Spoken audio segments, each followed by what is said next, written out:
Hi hello அனைவருக்கும் வணக்கம். ஜனவரி மாதம் 18ஆம் தேதி சனிக்கிழமை அன்னைக்கு மாலை ஒரு 4 மணி அளவில் இந்த வீடியோ பதிவு. நான் உங்கள் அருண்குமார். இன்னைக்கு காலையிலே நம்ம அப்டேட் பண்ணிட்டோம். இன்றைக்கி மழை இருக்குது. இன்றைக்கி மாலையிலேருந்து படிப்படியாக மழை பெய்யும். நாளைக்கு பார்த்திங்கன்னா பரவலாக மழை இருக்குன்னு சொல்லியிருந்தோம். அது மாதிரி பார்த்திங்கன்னா டெல்டா மாவட்டங்கள் இப்போ அதிகமான மழை மேகங்கள் உருவாகி நம்மளுடைய நாகப்பட்டினம், காரைக்கால், அதேபோல் திருவாரூர், மயிலாடுதுறை மாவட்டம், கடலூர் மாவட்டம், சிதம்பரம் சரௌண்டிங் இந்த ஏரியாலாம் பார்த்திங்கன்னா மழை பெஞ்சிட்டு இருக்குது. அடுத்த 2 மணி நேரம் பார்த்திங்கன்னா நம்மளுடைய மயிலாடுதுறை மாவட்டம், அதேபோல் நம்மளுடைய அரியலூர், கடலூர் மாவட்டம், சிதம்பரம் சரௌண்டிங்கில் கனமழை பெய்வதற்கான வாய்ப்புகள் உண்டு. படிப்படியாக உள் மாவட்டங்களை நோக்கி இந்த மழை மேகங்கள் நகர்ந்து வருகிறது. நீங்கள் ரேடார் இமேஜில் பார்க்கலாம்.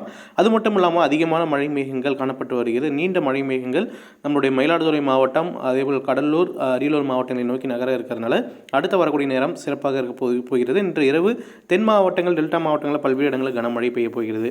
இன்று மேலும் தகவலுக்கு நாம் காலையில் பதிவு பண்ண வீடியோ பதிவு பாருங்கள். என்னென்னு உங்களுக்கு தெளிவாக தெரிய வரும். நம்ம இந்த வீடியோ பதிவை முடிச்சுக்கிறோம். மறக்காமல் நம்ம சேனலை சப்ஸ்கிரைப் பண்ணிக்கோங்க. நன்றி, வணக்கம்.